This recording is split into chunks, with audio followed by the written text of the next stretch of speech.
अच्छा जी students, osmotic adjustment in plants ये आपका 11.1.4 टॉपिक है। इसमें क्या है कि प्लांट्स अपने डिफरेंट वाटर और सॉल्ट की अवेलेबिलिटी की बेसिस पे कैसे ऑस्मोटिक एडजस्टमेंट करते हैं, मतलब कैसे अपने वाटर सॉल्ट्स की अंदर से एडजस्टमेंट करती है कि कितना पानी निकालना है, कितना सॉल्ट निकालना है, डिपेंडिंग अपॉन बाहर से कितना पानी आ रहा है, कितना सॉल्ट आ रहा है, वो फ्रेश वाटर में है, वो डेजर्ट के अंदर है, वो सी वाटर के अंदर है। तो वो उस बेसिस पे तीन ग्रुप्स हैं प्लांट्स के। These are hydrophytes, xerophytes and halophytes. पहले देखते हैं हाइड्रोफाइट्स के हैं। ये होते हैं ठंडे फ्रेश वाटर में रहने वाले, फ्रेश वाटर में रहने वाले मतलब बगैर जिसमें नमक ना हो, नमकीन पानी ना हो, सी वाटर ना हो, उधर रहने वाले। अब इन्हें पानी का तो कोई मसला नहीं है, जैसे नहर में रह रहे हैं, दरिया में रह रहे हैं, या तो ये पूरे उसके नीचे होंगे, आपको नज़र ही नहीं आ रहे होंगे ऊपर से, या वो पार्शली सबमर्ज्ड होंगे, ऊपर से भी नज़र आ रहे होंगे, पानी के ऊपर से भी और नीचे भी होगा पानी के, या पूरे पानी में ढंग से होंगे। इन्हें वाटर शॉर्टेज का तो कोई मसला नहीं है। इन्हें मसला क्या, पानी बहुत ज़्यादा। अब इन्होंने उसके लिए क्या मैकेनिज्म किया कि इनके लीव्स जो हैं वो चौड़े होंगे, उनमें बहुत ज़्यादा स्टोमेटा होगा अपर सरफेस पे। अगर लीफ की अपर सरफेस पे बहुत ज़्यादा स्टोमेटा होगा तो जितना सूरज पड़ेगा उससे क्या होगी, उतनी ही ट्रांसपायरेशन ज़्यादा होगी, तो एक्स्ट्रा पानी जो है वो through vapour in the form of vapour remove हो जाएगा। तो हाइड्रोफाइट्स ने क्या है, चौड़े लीव्स हैं, उनमें स्टोमेटा ज़्यादा है और ताकि वाटर लॉस ज़्यादा हो सके। वाटर लिलीज की एग्जांपल है। फिर आते हैं जीरोफाइट्स में। जीरोफाइट्स क्या है, ये बहुत ड्राई इन्वायरमेंट में रहते हैं, इनके पास पानी की कमी इशू है, वाटर शॉर्टेज इशू है।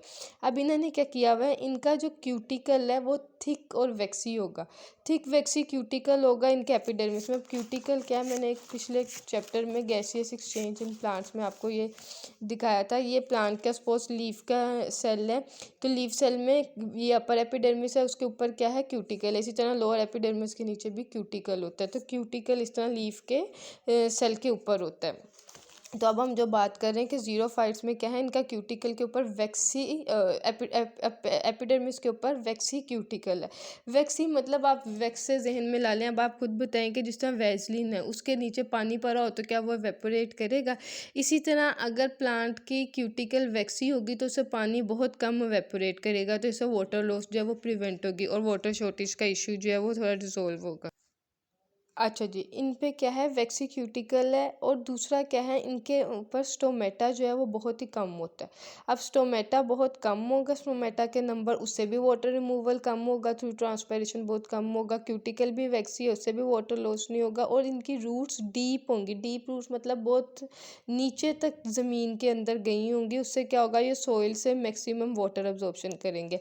फिर क्या है कि इनके जो स्टेम और रूट्स हैं उनमें स्पेशल पैरेन्काइमा सेल्स होंगे, उनमें क्या होगा, वाटर स्टोरेज के लिए लार्ज वैक्यूल्स होंगे, जिसकी वजह से उन स्टेम रूट्स को हम क्या कहते हैं, सक्यूलेंट ऑर्गन्स, क्योंकि वो क्या होते हैं, जूसी होते हैं, उनमें पानी स्टोर हुआ होता है, वो गीले होते हैं, वेट जूसी जो है वो स्टेम और रूट्स होते हैं, उन्हें सक्यूलेंट ऑर्गन्स कहते हैं इनके स्टेम और रूट्स को। उसमें क्या उन्होंने स्टोर किया होता है, पानी स्टोर किया होता है, और उनकी रूट्स भी डीप होती हैं, उनके स्टोमेटा भी कम है, और क्यूटिकल जो है वो भी वैक्सी है।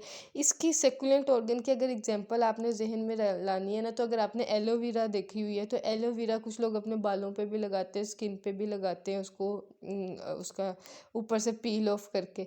तो वो क्या है, उसके अंदर से क्या है, वो जो वो जूसी सा, वो स्टिक्की सी जो चीज़ निकल रही होती है, स्टिक्की सी एलोवेरा, वो जो है वो सेकुलेंट ऑर्गन है। ठीक है, वो एलोवेरा जो है वो कैक्टस नहीं है, कैक्टी प्लांट वैसे ज़्यादा इसकी एग्जांपल है, लेकिन एलोवेरा के जो मतलब स्टेम में वो क्या है, वो सेकुलेंट है। ठीक है, कैक्टस फैमिली से बिलोंग नहीं करती, लेकिन आपको समझाने के लिए कि उसकी स्टेम जो है वो सेकुलेंट है, तो आपको जहन में आ जाए कि ये सेकुलेंट ऑर्गन क्या होता है। तो ये है जीरोफाइट्स की ड्राई इन्वायरमेंट में अडाप्टेशन।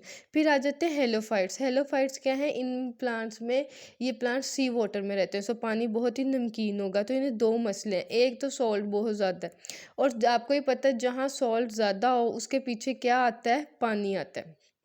ये चीज़ मैं आपको यहाँ भी एक्सप्लेन करती हूँ अभी इन तीनों टर्म्स को। तो अच्छा, खैर सॉल्ट ज़्यादा होगा तो पानी जो है वो उस जगह पे ज़्यादा आ जाएगा। अच्छा, अब क्या होगा कि अगर सी में पानी नमक बहुत ज़्यादा है तो प्लांट के अंदर जो पानी है वो भी क्या जाएगा, वो प्लांट के अंदर से कहाँ चला जाएगा, सराउंडिंग सी वाटर में। सी वाटर में बहुत नमक है।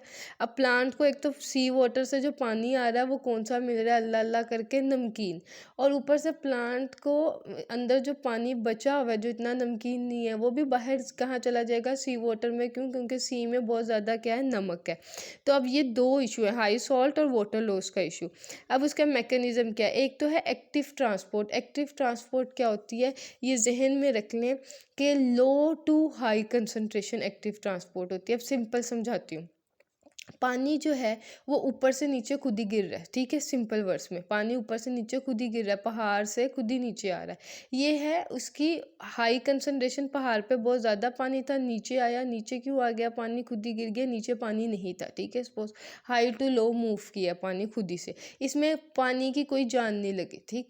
लेकिन अगर लो टू हाई मूव करेगा, नीचे पानी नहीं था, ऊपर आप उसे लेके जा रहे हो, ऊपर पानी सपोज था पहाड़ के, तो अब आपको जान लगा के पानी ऊपर लेके जाना पड़ रहा है, जैसे कि सपोज मोटर पे। तो ये एक्टिव ट्रांसपोर्ट है। ये मैंने एक सिंपल अपने वर्ड में समझाने के लिए किया है। अब मैं थोड़ी सी मेन डेफिनेशन पे आती हूँ। जैसे कि डिफ्यूजन क्या है, आपने कमरे में एक जगह परफ्यूम किया है, एयर फ्रेशनर किया है। अब वो आप कमरे में एक जगह एयर फ्रेशनर कर रहे हो, एक कोने में, वहाँ क्या है, बहुत ज़्यादा इस टाइम क्या है, परफ्यूम के पार्टिकल्स, एयर फ्रेशनर के पार्टिकल्स। सपोज इस जगह आपने एयर फ्रेशनर किया, बहुत ज़्यादा है। अब इधर से कमरे के इस हिस्से से वो पूरे कमरे में एंड देन घर में पूरे फैल रहा है।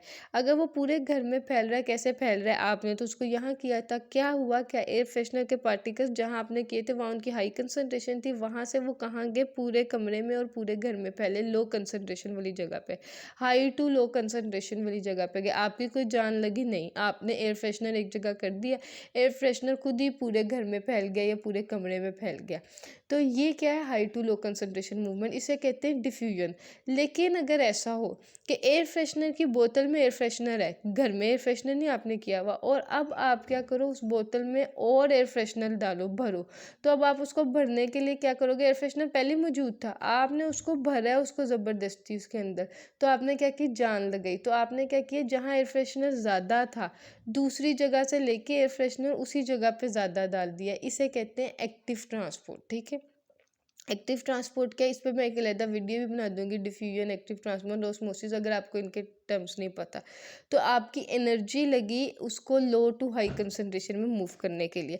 अब जहन में रख लें, एक्टिव ट्रांसपोर्ट पे क्या है, एक्टिव ट्रांसपोर्ट से क्या होगा कि जो सी वाटर से सॉल्ट आ रहा है, नमक आ रहा है, प्लांट क्या करेगा, उसको एक वैक्यूल्स में स्टोर कर लेगा। अब वैक्यूल में पहले ही सॉल्ट ज़्यादा है, और आगे जो पानी आ रहा है उसमें भी जो सॉल्ट है वो भी प्लांट क्या करेगा, उस वैक्यूल में स्टोर करी जाएगा। तो वैक्यूल का सैप, जो वैक्यूल का सोल्यूशन है, वो क्या होगा, बहुत ज़्यादा हाइपरटोनिक होगा, उसमें बहुत ज़्यादा नमक होगा। इसकी एग्जांपल है सी ग्रासेस। पहले मैं ये दोबारा एक्सप्लेन कर दूँ। प्लांट को इशू क्या है, एक तो पानी नमकीन है, उसमें हाई सॉल्ट है, और दूसरा जो प्लांट का अपना पानी है वो भी सॉल्ट ज़्यादा होने की वजह से समुंदर में चला जाता है। तो प्लांट को अपनी बॉडी में पानी बचाना है, तो प्लांट क्या करेगा कि एक्टिव ट्रांसपोर्ट करेगा, जो नमक आएगा सी वाटर से उसको वैक्यूल्स में स्टोर कर लेगा। अब वैक्यूल का सैप क्या होगा, बहुत हाइपरटोनिक होगा, क्योंकि उसमें बहुत ज़्यादा नमक है, इतना नमक है कि इतना सी वाटर में भी नहीं है। मतलब अगर आप ये समझें कि अगर इतने वैक्यूल सैप है तो उसमें बहुत ज़्यादा नमक है, और हो सकता है कि सी वाटर में नमक इतना हो, मतलब पर एरिया में नमक कम हो, सी वाटर में नमक कम है, जबकि वैक्यूल के सैप में जो है वो नमक बहुत ज़्यादा है, ठीक है। इस चीज़ को सपोज आप ऐसे समझ लें, बहुत ज़्यादा नमक है। तो वो थोड़े से पानी में बहुत ज़्यादा नमक है, बहुत नमकीन है, वो पानी ज़्यादा है, लेकिन उसमें नमक उतना ज़्यादा नहीं है पर लीटर आप कह लें या पर एरिया कह लें, जितना वैक्यूल के सैप में है, ठीक है। अच्छा, अब ये जो हाइपरटोनिक की टर्म है ना, ये मैं आपको समझा दूँ उसके लिए, ये आपके टॉपिक में नहीं है, टॉपिक में सिर्फ हाइपरटोनिक का वर्ड है। इसको समझाने के लिए मैं आपको बता दूँ, मे बी आपने 9th में पढ़ा हो, हाइपरटोनिक, आइसोटोनिक, हाइपोटोनिक, मतलब ये सबको पता तो होता है, लेकिन कुछ स्टूडेंट्स होते हैं वीक, जिन्हें वो पिछली बातें भूल जाती है। हाइपरटोनिक कंडीशन क्या, आइसोटोनिक क्या, हाइपोटोनिक क्या। हाइपरटोनिक वो कंडीशन होती है जिसमें प्लांट के वैक्यूल में, ये एनिमल में भी होती है, लेकिन एनिमल सेल में भी, लेकिन अभी प्लांट को पढ़ रहे हैं तो उसके हिसाब से मैं एक्सप्लेन कर रही हूँ। हाइपरटोनिक में क्या होगा, प्लांट का वैक्यूल जो होगा उसमें जो है वो नमक ज़्यादा होगा और पानी कम होगा, तो उस वजह से वैक्यूल क्या होगा, उसमें से पानी बाहर निकली जाएगा, वैक्यूल से पानी बाहर निकली जाएगा हाइपरटोनिक कंडीशन में, ठीक है। अच्छा, आइसोटोनिक में क्या है, जितना बाहर पानी है उतना ही अंदर है, नमक की कंसंट्रेशन भी बराबर है, जितना पानी बाहर जा रहा है उतना ही पानी अंदर आ रहा है। हाइपोटोनिक में क्या है, बाहर बहुत ज़्यादा पानी है, उसकी वजह से प्लांट के अंदर बहुत ज़्यादा पानी आ रहा है, जैसे हाइड्रोफाइट्स में हो रहा था कि वहाँ पानी बहुत ज़्यादा आ रहा था। हाइपरटोनिक में क्या है, हाइपोटोनिक में फ़र्क, हाइपोटोनिक में बहुत ज़्यादा पानी है, नमक इतना नहीं है, उस वजह से पानी बहुत ज़्यादा बाहर से अंदर आ रहा है, प्लांट का सेल पानी से भरा हुआ है, टर्जिड हुआ हुआ है, भरा हुआ है पानी। आइसोटोनिक में जितना बाहर पानी उतना अंदर पानी, हाइपोटोनिक में अंदर पानी ज़्यादा बाहर कम, तो प्लांट के अंदर बहुत ज़्यादा पानी इकट्ठा हो रहा है। हाइपरटोनिक में क्या है कि सॉल्ट बहुत ज़्यादा है अंदर, और प्लांट के बाहर जो है पानी जाई जा रहा है, प्लांट के फ्लैसिड हो जा रहा है, हाइपरटोनिक वाटर है। हाइपरटोनिक मतलब हाई सॉल्ट वाटर है। सी वाटर क्या होता है, वो हाइपरटोनिक वाटर होता है, उसमें बहुत ज़्यादा नमक होता है। तो नमक की वजह से क्या होता है, अगर कहीं नमक ज़्यादा होगा, यहाँ नमक ज़्यादा होगा, तो प्लांट के अंदर से क्या होगा, पानी बाहर चला जाएगा। यहाँ नमक ज़्यादा है, प्लांट के अंदर से उसके पीछे पानी बाहर चला जाएगा। और अब क्या होगा, बाहर नमक है तो जो अंदर पानी आएगा वो भी कौन सा आएगा, नमकीन आएगा। अगर आपको एक कॉन्सेप्ट समझा दूँ, अगर बाहर नमक ज़्यादा है, नमक वाला पानी है, सपोज बाहर सी वाटर है, तो अंदर क्या जाएगा, प्लांट के अंदर नमक वाला पानी जाएगा, अंदर भी नमक इकट्ठा हो रहा है। और जो पानी नमक के बगैर है वो पानी भी क्या करेगा, वो देखेगा कि यहाँ बहुत ज़्यादा सॉल्ट है, वो बाहर निकलेगा। इसकी कंपैरिजन में बाहर ज़्यादा सॉल्ट है, वो पानी भी अब क्या होगा, अंदर और सॉल्ट भरी जा रहा है, क्योंकि जो सॉल्ट वाटर था वो भी बाहर चला गया, तो अंदर सिर्फ रेड रेड सॉल्ट ही रह जाएगा, और उसकी वजह से प्लांट का वैक्यूल फ्लैसिड हो जाएगा। यहाँ जितना पानी अंदर उतना बाहर, जितना निकल रहा है उतना आ रहा है, इक्वल है।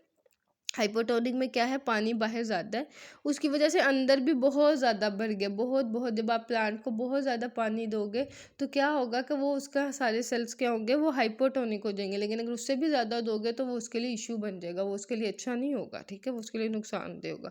और हाइपोटोनिक में क्या है, आप पानी दे ही नहीं रहे, नमक वाला पानी है, प्लांट के अंदर भी नमक जाई जा रहा है, और प्लांट उसकी वजह से जो अंदर वाला पानी है वो भी बाहर निकल रहा है। होपफुली आपको समझ आ गई होगी।